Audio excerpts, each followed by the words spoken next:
Ladies and boys and girls, how are my snipers doing today? I hope you guys are doing fantastic. Listen, I know some of you have been getting worried, and you know what? I'd say rightfully so, because you know what? Every time people see red, right, they get scared. When they see green, they think markets are going to be going up forever. We had the weekly close for Bitcoin at 94,000, pretty much 500. And we can see we have continued selling off. Now, here's the thing, right? Here is the thing, right? We have just recently swept liquidity on the weekly candle. We can see over here, if I click this button, that we have swept this last weekly low and have instantly reversed, right? Pretty much we went down to 89,000, just a little bit more, and then instantly right away we have just skyrocketed up. We're already back at 92,000 300 area. So we recovered roughly $3,000, and in that same hour, we went up all the way to 93,000, or sorry, 92,300, and then an hour later at one point we were actually at $93,000. So I will be monitoring this area, but it really makes me think and believe that the reversals are going to be coming soon. The way I trade, the way I look at the markets are based off liquidity sweeps, based off order blocks, based off reversals. And, this is not the first time, the market makers have played tricks on us, right? We have seen in the past where, this candle in specific on August 5th, went down all the way to what, $49,000. We swept, this last weekly candle. And then, all we did was do the triple tap reversal like we talked about on the channel months ago, and then we were, you know, clear, clear as day going up, right? So I'm not too worried, right? When we're talking about other coins and coins in general, it is a sea of red, generally speaking, right? If we go to crypto bubbles, right?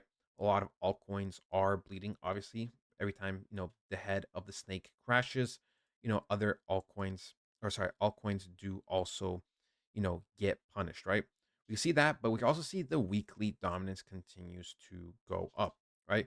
With Bitcoin dominance going up, that most of the time means altcoins are going to bleed, right? It doesn't always have to mean altcoins will bleed, but most of the time altcoin dominance goes up. That means, sorry, Bitcoin dominance goes up. That means altcoins, you know, are going to bleed a little bit, right? We have held, over here, like we talked about the 57% area, and now we are looking to create a higher high over the 59% area.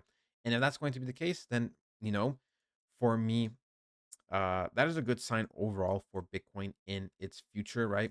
The higher the dominance and the higher the price goes, that means the harder the fall during altcoin season, right? That is just the name of the game.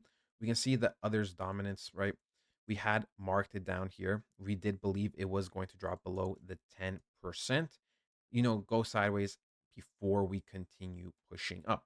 So for me, I'm still not too worried, right? I have bought more altcoins.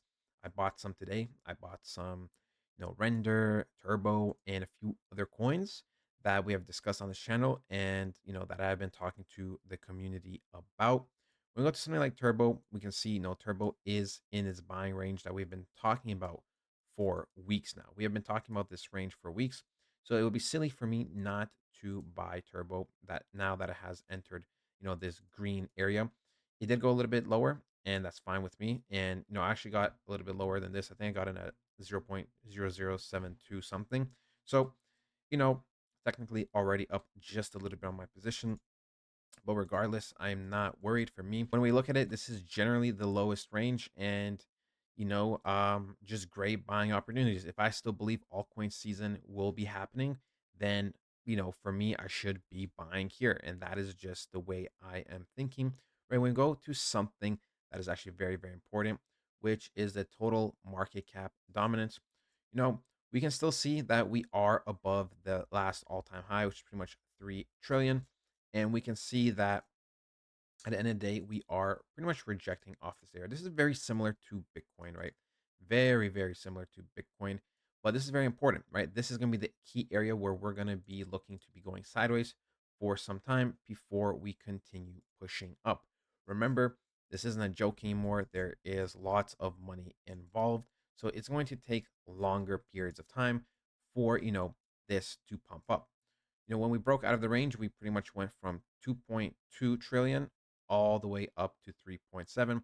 So now that we're back to 3 trillion, we may cool off for a little bit and then continue pushing up higher. We can see we pretty much had a what?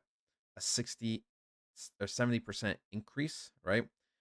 So if we got something very, very similar to that, we would obviously go to the 5 trillion area. Now, I'm not saying we're going to increase 70% again from the zone, but we could go to, 40 to 50%.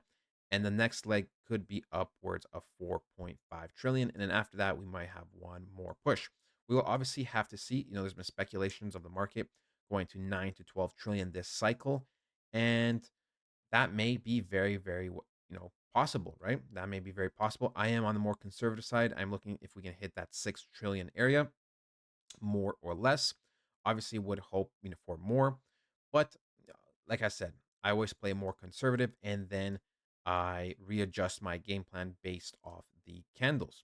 The only time that would be a concern for me is if we really just broke out of this range of, let's just say, $85,000 and started to close below, right?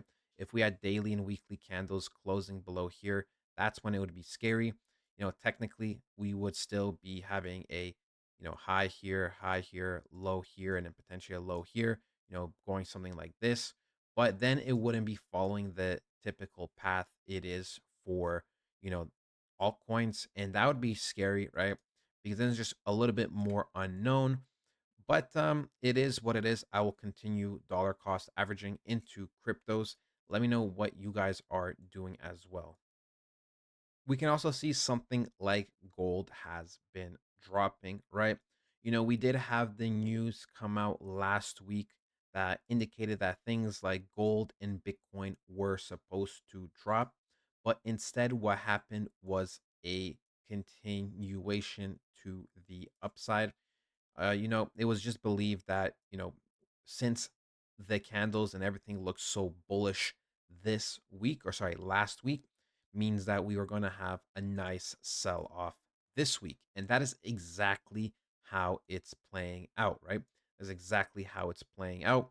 So we can see it's not just, Bitcoin, it is also gold, it is also other assets as expected, right? And you know what?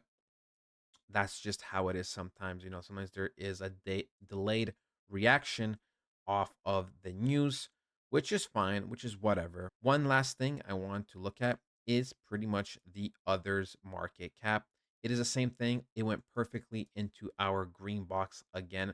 So for me, this may be one of the final moments of buying, you know, on the dip, right? One of the final moments of buying on the dip. And if that's going to be the case, then you've got yourself nice, nice, very nice discounts today.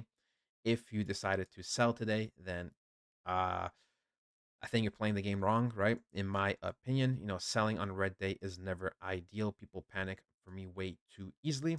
You're either over leveraged, which technically I am. I'm literally putting 99% of my net worth and everything I make pretty much into crypto. Or number two, you simply don't understand certain things and have bad psychology, right? I see a lot of people buying green days and I see a lot of people selling red days. That is why they wreck their portfolio. Anyways, that is it, ladies and gentlemen. I hope you guys enjoyed, and I'll talk to you guys next time. Goodbye.